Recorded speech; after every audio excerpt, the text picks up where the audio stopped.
Coucou tout le monde, c'est Murgen. Alors je vous retrouve aujourd'hui pour une vidéo sur le yeking, vous expliquer un petit peu ce que c'est. Alors le yeking, pour comprendre, c'est le jeu divinatoire par excellence utilisé en Chine depuis, on pourrait presque dire, la nuit des temps, puisque la légende veut... en fait, son origine, sa création se perd dans les légendes de la Chine ancienne et on ne sait pas réellement quand il est né. On sait juste, la légende raconte que c'est le premier empereur Fuxi qui les a mis de façon écrite et qui a écrit les différents hexagrammes qu'on a du yeking. Et apparemment, il se serait inspiré des marques que l'on voit sur les carapaces de tortues, car à l'époque en fait on faisait brûler des carapaces de tortues qui craquelaient en fait avec la chaleur et ça dessinait des marques et on lisait donc l'avenir avec les carapaces de tortues. Ensuite, il y a eu plusieurs empereurs vers 1500 avant Jésus-Christ qui se sont penchés dessus, qui ont rajouté des explications jusqu'à Confucius, célèbre sage et philosophe chinois, qui a apporté sa marque en fait au yeking, qui a renforcé les explications et voilà, il a beaucoup travaillé dessus. Donc pour comprendre le yeking, il faut comprendre un petit peu le principe du yin et du yang qui régit un petit peu toute cette pensée chinoise et on peut étendre à plusieurs pays d'Asie où on va avoir l'équilibre entre le féminin et le masculin notamment. Donc ici c'est pareil, pour construire un hexagramme du yeking, on va utiliser cette notion de yin et de yang. Donc le yeking en fait se compose de 64 hexagrammes et donc c'est 8 trigrammes différents qui vont composer les hexagrammes. Donc les trigrammes appelés pakua s'inspirent des éléments que l'on peut trouver sur la terre, puisque c'est le yeking veut une approche, veut se rapprocher en fait de ce qui est des éléments de la création qui servent en fait à régir la création de l'univers. Donc pour cela vous allez avoir Quen qui représente la terre, vous avez Tuei qui représente les lacs, Kien qui représente le ciel, Kan qui représente l'eau, Ken qui représente la montagne, Chen représente le tonnerre, et Swen représente le vent. Pour finir, on a Li qui représente le feu. Donc en fait, on va construire des trigrammes qui, en association des deux trigrammes qu'on va avoir, va nous donner un hexagramme qui va venir expliquer un petit peu, répondre aux questions qu'on se pose. Donc pour le yeking, on a besoin de pièces. Donc moi j'ai des sapèques chinoises, ce sont les pièces traditionnelles utilisées, mais si vous n'en avez pas, vous pouvez très bien utiliser des pièces où vous réservez rien qu'à l'usage du yeking. Donc on va avoir, comme dans le principe du yin et du yang, une face yin et une face yang.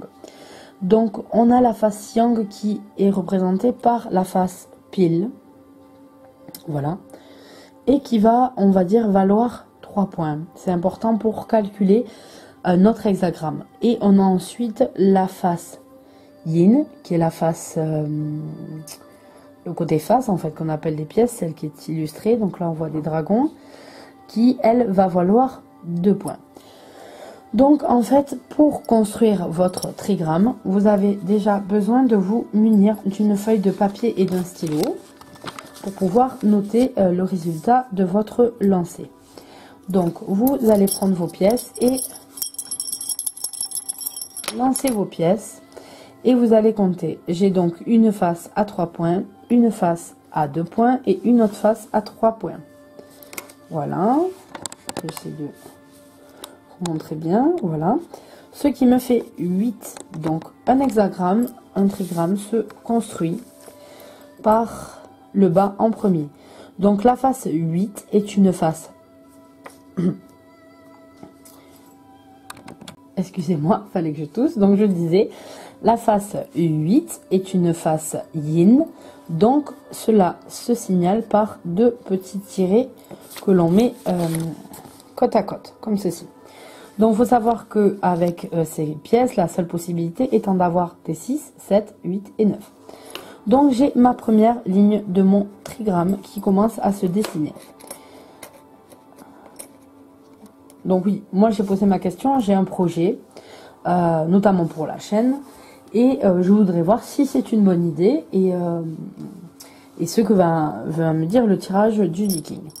Donc je continue pour tirer ma deuxième ligne. Et donc là j'ai encore un 8, j'ai 3 et 3 et 2. Donc on y va. Encore un 8.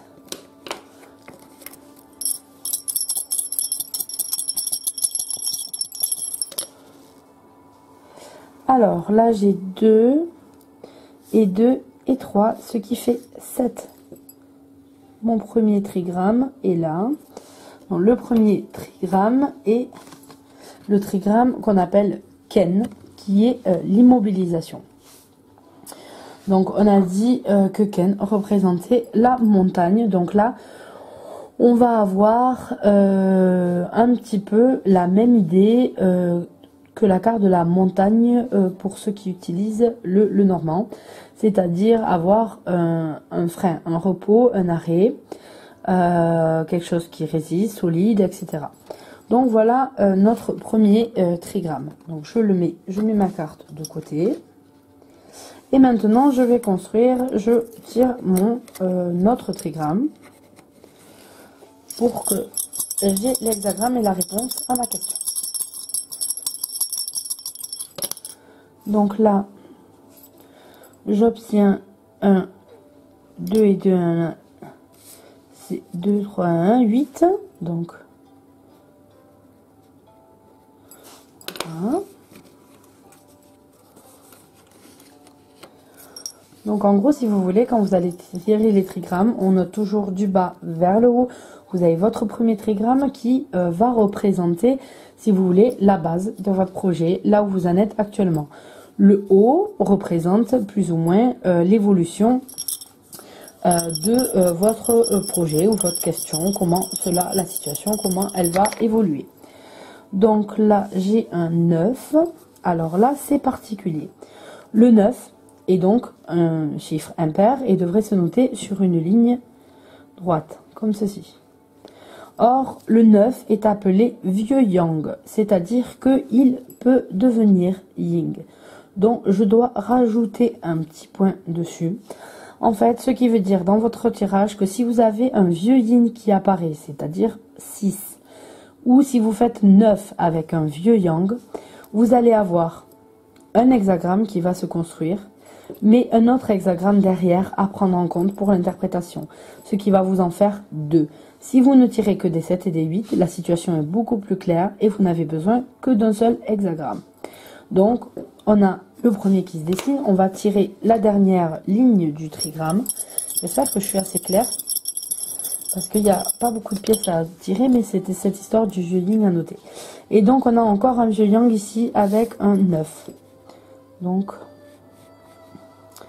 voilà. Donc, ce qui me fait tirer cette carte, qui est le doux, qui a un sens plus négatif.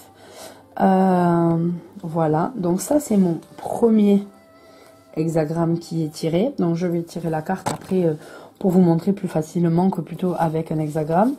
Mais donc, je vous ai dit que cela allait en donner 2. Donc on garde la base qui est la même puisque c'est une base nette. Et donc les vieux yang vont devenir des yin. Et donc je signale ici, et donc on a, si vous voyez bien, un autre trigramme qui se dessine, qui est Quen le réceptif. Donc on a la même base, voilà. Donc j'ai mes deux hexagrammes qui se dessinent, donc je vais sortir les cartes de mon jeu, puisque l'oracle du Tao est en fait un oracle qui se base sur le Yiking. Et j'ai un autre jeu dont je n'ai jamais eu la boîte, où on m'a donné juste les cartes, et je ne connais pas du tout son nom. Mais les cartes sont aussi sympas, et je voulais vous montrer un petit peu comment ça se passait. Donc je sors les cartes et je reviens. Alors voilà, j'ai sorti les cartes qui correspondent aux hexagrammes qui sont sortis. Donc je vais juste ranger mes sapecs puisque je n'en ai plus d'utilité. Voilà. Si je tire pas sur les bons fils, je vais pas y arriver. Voilà. Et j'ai plus besoin non plus de ma feuille et de mon stylo. Donc ce qui est sorti dans le premier trigramme, c'est Tien, qui est l'hexagramme du développement et du progrès.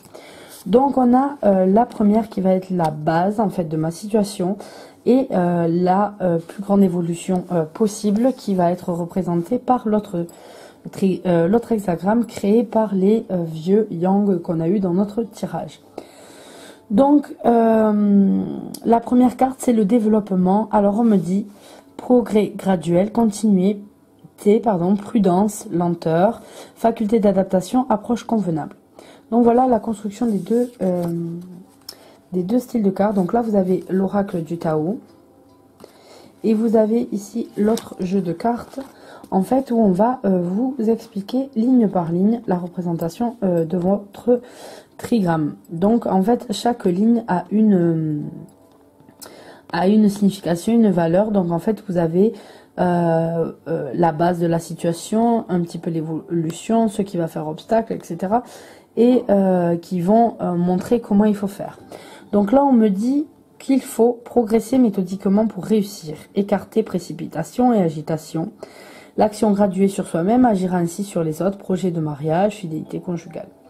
Donc on a, si vous voulez, une explication qui me dit vous pouvez faire profiter les autres, adaptez-vous à la situation, évitez les écarts, etc. Donc moi, par rapport à la situation de mon projet, puisque j'ai dit est-ce que je dois mettre en place ce projet, je vois que c'est un projet qui n'est pas à arrêter. C'est un projet bien, mais qu'il faut réfléchir et que il va falloir que je prenne le temps de mettre en ordre ce que je veux, puisque c'est un projet pour ma chaîne, que ce doit être en fait en gros des vidéos qui doivent être travaillées, qui doivent porter un intérêt, dont je ne vais pas les faire à la va-vite, etc. puisque ça n'apporterait rien et serait peut-être moins bien accepté. Ensuite, l'autre hexagramme qui est tombé est l'hexagramme Kien, qui est la modestie. Et donc c'est le numéro 15, où on me dit modération, humilité, simplicité, absence de prétention, respect de soi, sincérité et respectabilité. Le dernier sera le premier. Voilà le message qu'on me fait passer. En gros, si je dois comprendre comment je dois prendre la réponse, c'est que il faut que je prenne le temps de mettre en place mes vidéos, les travailler, savoir ce que je dois vous montrer. Et il faut que je le fasse aussi, donc tout en étant simple, juste pour le présenter avec vous. Et surtout me respecter, c'est-à-dire, je pense, je l'adapte à moi-même, qu'il faut aussi que je prenne le temps et que ce soit un plaisir et non une obligation de le faire. Autrement dit, moi, pour le projet que j'avais en tête, c'était d'essayer de vous diffuser une vidéo assez fixement, comme le Dixit ou la question du vendredi, concernant, je vous dis pas le thème, voilà. Je voulais, voilà, fixer une vidéo assez hebdomadaire ou 2 fois bimensuel, enfin voilà. Mais là les cartes me disent non, voilà, faut pas se fixer ça, il faut plus les travailler et être en respect avec soi, voilà, parce que ils savent j'ai toujours du mal à gérer mon temps, etc. Et c'est vrai que du coup je me sens des obligations et c'est plus compliqué. Donc en gros, le projet n'est pas arrêté, mais à faire tranquillement quand on en a envie, voilà, juste juste pour vous présenter et le faire le plus calmement possible. Donc voilà, c'était pour vous donner un petit exemple de comment faire un tirage avec le Yeeking. Donc je suis désolée vraiment de pas... Alors s'il y en a qui ont ce jeu, je vais montrer le dos, on sait jamais. Il me semble l'avoir vu, j'ai complètement oublié le nom. Dans une des boutiques où ils vendent des cristaux, où je me rends de temps en temps. Et je le trouve assez bien fait aussi, puisque il va présenter le nom de l'hexagramme. Vous avez son numéro, vous avez à chaque fois une petite illustration sur la carte, vous avez un petit message et juste le message par ligne qui est expliqué, voilà. Donc, et vous avez bien sûr aussi les cartes qui aident en fait à construire son hexagramme avec les noms, puisque les Pakoua, les trigrammes, ont eux aussi leur explication et on sait à quoi ça correspond. Donc il peut y avoir aussi, si vous voulez, un tirage qui peut être fait juste avec les trigrammes, puisque les trigrammes représentent aussi des saisons, représentent des points du corps. Donc tout ça, on est dans des symboliques, etc., qu'on a beaucoup dans l'univers, dans la sagesse asiatique. Et ça vous permet peut-être, voilà, d'utiliser simplement ces cartes-là, juste pour avoir un tirage. Donc elles sont toutes en double, forcément, pour pouvoir faire un hexagramme. Mais en les tirant simplement, juste une, avoir une idée sur un tirage dans le temps, par exemple, puisqu'elles représentent chacun une période de saison. Pas une saison, mais une période de l'année. Donc ben voilà pour ce jeu. Alors je suis vraiment désolée de ne pas vous présenter le nom. Si vraiment il y a quelqu'un qui l'a et qui sait le nom, je serais vraiment contente de le connaître. Ça me permettrait, voilà, de mettre un nom sur ce jeu. Pour ceux qui avaient vu ma vidéo, en fait, j'avais commandé. J'ai acheté par le Bon Coin un stock de jeux d'occasion qui était vendu, je crois que j'en ai eu pour 50 € pour avoir 8 jeux avec les livres, etc. Et il n'était pas compris dedans, mais la dame, en fait, me l'a donné avec, voilà. Et donc, j'en étais ravie parce que ben, j'aime beaucoup. Et je venais juste à ce moment-là d'acheter l'oracle du Tao et je m'intéressais beaucoup à tout ce qui était Yeeking. Donc, ah oui, si vous voulez vous mettre à sortir le Yeeking, essayez de vous faire ou de vous imprimer, vous allez en trouver sur internet, le tableau des transformations en fait qui va vous donner le nom de votre hexagramme en ayant le tirage du bas ici, le tirage du haut, ça vous donne un numéro. Donc si vous avez les cartes, si vous voulez, c'est simple parce que c'est vendu avec.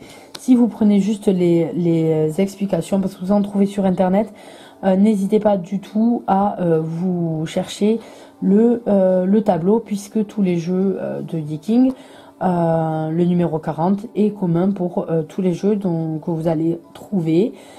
C'est comme pour le tarot, il y a des codes en fait qui sont respectés, et donc voilà, vous avez différentes choses. Après, vous pouvez, si vous recherchez des explications, des livres sur le Yeeking sans avoir à acheter de jeux parce que vous voulez juste utiliser vos pièces ou juste vous y mettre, alors je vais pousser les bougies parce que j'ai pas envie de tout cramer.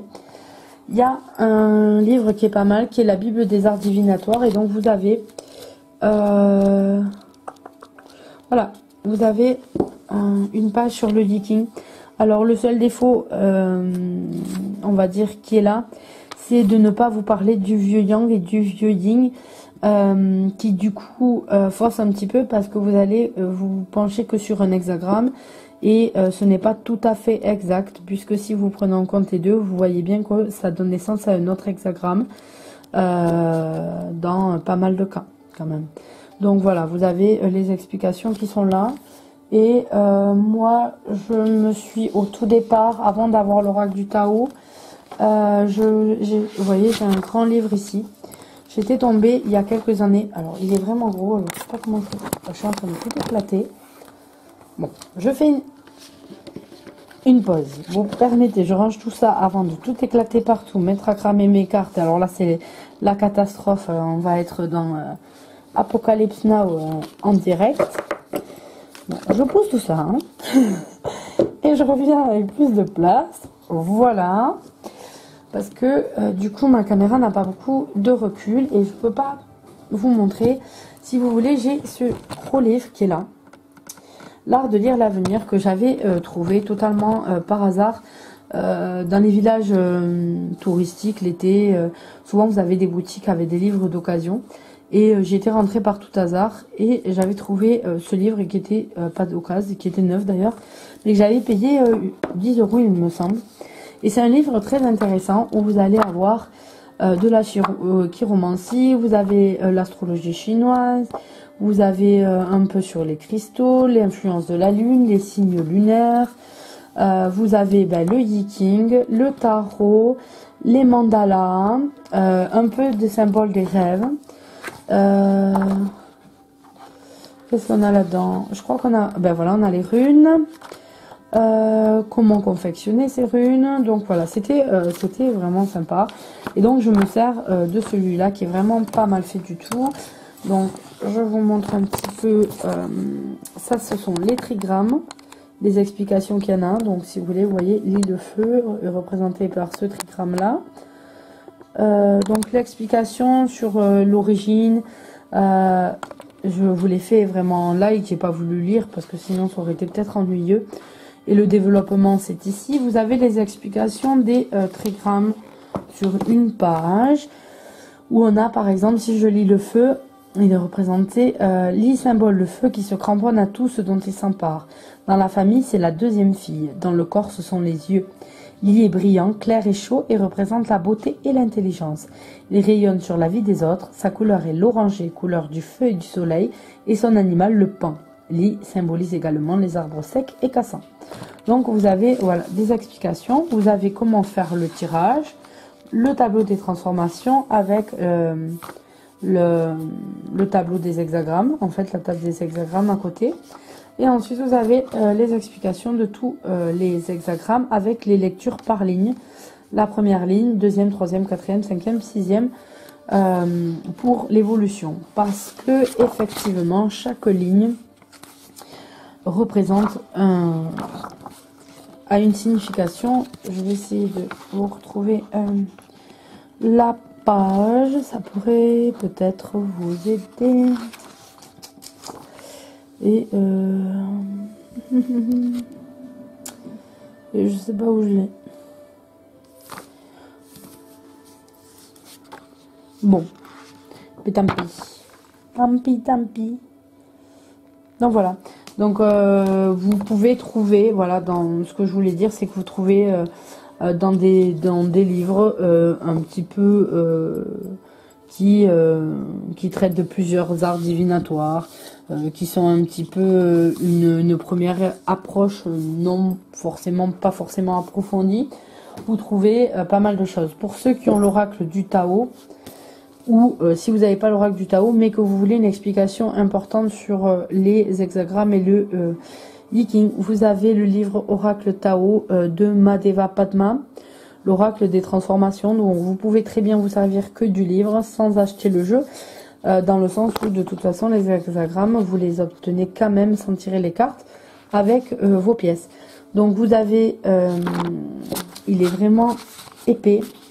Vous avez une présentation en fait qui va vous expliquer la sagesse, les tirages. Bon après c'est vrai que vous avez des choses avec les cartes, mais c'est pas important. Vous avez les différentes transformations. Ce sont les traits, vous savez. Donc je vous parlais les lignes avec les explications. Et ensuite vous avez la carte ou l'hexagramme qui est expliqué.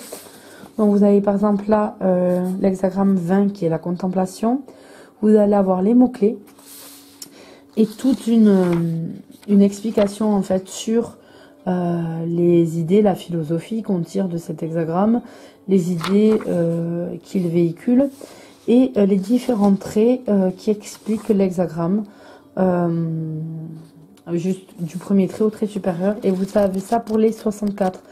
Donc c'est un livre qui n'est pas donné, il coûte voilà 20 €. Mais si vous voulez un bon livre sur le geeking, du coup vous pouvez très bien acheter celui-ci qui est vraiment bien et sans avoir à acheter le jeu forcément. Vous pouvez avoir l'un sans l'autre, puisque le jeu en lui-même, vous avez juste les mots-clés qui sont là et ça peut vous servir tout simplement à comprendre quand même simplement votre carte. Voilà, mais c'est vrai que si vous voulez développer et avoir une approche plus une pensée en fait dans la philosophie viking, en se détachant du côté oracle des cartes, le livre est vraiment pas mal. Donc voilà, c'était tout ce que j'ai à vous dire sur ça. J'espère que cela vous aura plu, que ça vous aura instruit. Et je vous dis à bientôt pour une nouvelle vidéo. Bye bye!